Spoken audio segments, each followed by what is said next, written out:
Minu sõnastikus ei ole sõnad ei saa, on raske.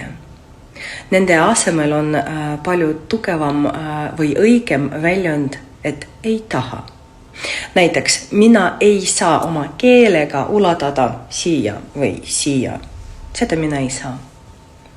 Aga ülejäänud asjad lihtsalt ma ei taha.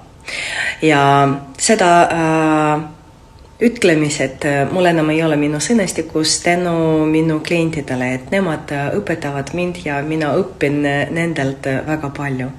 Näiteks täna minu juurde käis üks meesterahvas, tal on üks jalg amputeeritud ja temal ei ole sõnad ei saa või on raske. Tema saab oma ühe jalaga tulla minu teisele korrusele seansile ja avada uksed, mis ei ole väga kergesti avatavad ja vahest seal link kuidagi nagu läheb lukku, et ei ole väga lihtne seda lahti teha. Tema saab, sest tal on vaja tulla teraapiasse ja ta saab seda teha.